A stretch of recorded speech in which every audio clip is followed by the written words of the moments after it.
Hello friends, स्वागत है आप सभी का स्टडी संसार में। तो आप लोगों ने कक्षा 6 के भूगोल के 5वें अध्याय पृथ्वी के प्रमुख परिमंडल के कुछ बिंदुओं के बारे में पिछले क्लास में जाना, जिसमें से भूमंडल, वायुमंडल, जलमंडल किसे कहते हैं, और उसके बाद पृथ्वी के 7 महादेश जो हैं, सातों महादेश के बारे में आप सबने जाना। अब इससे आगे हम लोग जलमंडल और वायुमंडल के बारे में विस्तृत जानकारी प्राप्त करेंगे, जो कि हमारे सभी प्रकार के परीक्षाओं, जो भी कॉम्पिटेटिव एग्जाम होते हैं, सबके लिए बहुत ही महत्वपूर्ण है ये अध्याय। तो आप लोग ध्यान से देखिएगा और रिवीजन करिएगा। तो शुरू करते हैं। जलमंडल। पृथ्वी को नीला ग्रह कहा जाता है। पृथ्वी का 71% भाग जल तथा 29% भाग स्थल है। पृथ्वी पर पाए जाने वाले जल का 97% से अधिक भाग महासागरों में पाया जाता है। तो महासागरों में पृथ्वी पर जितने जल राशि हैं, उसके 97% भाग महासागरों में पाए जाते हैं। महासागर जलमंडल का मुख्य भाग है। महासागरीय जल हमेशा गतिशील रहता है।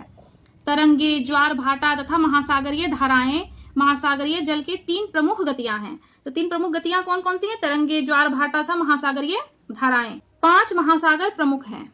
कौन कौन से? प्रशांत महासागर, अटलांटिक महासागर, हिंद महासागर, दक्षिणी महासागर तथा आर्कटिक महासागर। तो चलिए शुरू करते हैं पहले महासागर से, जो है प्रशांत महासागर। प्रशांत महासागर सबसे बड़ा महासागर है। यह पृथ्वी के 1/3 भाग पर फैला है। प्रशांत महासागर लगभग वृत्ताकार है। प्रशांत महासागर का आकार वृत्ताकार है। एशिया, ऑस्ट्रेलिया, उत्तर एवं दक्षिण अमेरिका इसके चारों ओर स्थित है। पृथ्वी का सबसे गहरा भाग मेरियाना गर्त प्रशांत महासागर में ही स्थित है। दूसरा है अटलांटिक महासागर। विश्व का दूसरा सबसे बड़ा महासागर है अटलांटिक महासागर। यह अंग्रेजी भाषा के एस अक्षर के आकार का है।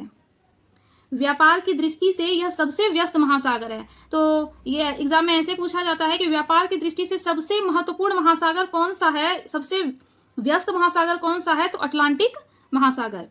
दंतुरित तटरेखा प्राकृतिक पोताश्रयों एवं पत्तनों के लिए आदर्श स्थिति है। तो अब तीसरे महासागर के बारे में जानते हैं। हिंद महासागर।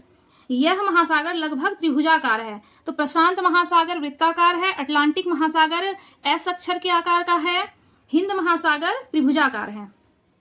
इसके उत्तर में एशिया, पश्चिम में अफ्रीका तथा पूर्व में ऑस्ट्रेलिया स्थित है। चौथा महासागर दक्षिणी महासागर। ये महासागर अंटार्कटिका महाद्वीप को चारों ओर से घेरता है।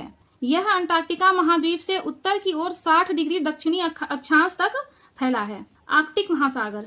आर्कटिक महासागर उत्तर ध्रुव वृत्त में स्थित है। यह उत्तर ध्रुव के चारों ओर फैला है। उत्तर ध्रुव वृत्त प्रशांत महासागर से छिछले जल वाले एक संकरे भाग से जुड़ा है, जिसे बेरिंग जल संधि के नाम से जाना जाता है। तो आर्कटिक महासागर प्रशांत महासागर से छिछले जल वाले एक संकरे भाग से जुड़ा है, जिसे बेरिंग जल संधि कहते हैं। बेरिंग जल संधि 2 महासागर को अलग अलग करती है, आर्कटिक महासागर और प्रशांत महासागर को। अब आते हैं वायुमंडल। वायुमंडल किसे कहते हैं और इसके बारे में जानते हैं। वायुमंडल मीटर की ऊंचाई तक फैला है।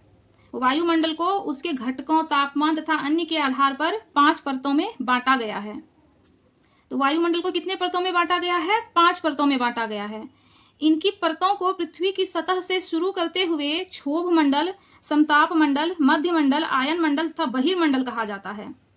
वायुमंडल मुख्यतः ऑक्सीजन एवं नाइट्रोजन का बना है। आयतन के अनुसार nitrogen 78%, oxygen 21%, carbon dioxide, argon इत्यादि की मात्रा 1% है। नाइट्रोजन प्राणियों की वृद्धि के लिए आवश्यक है।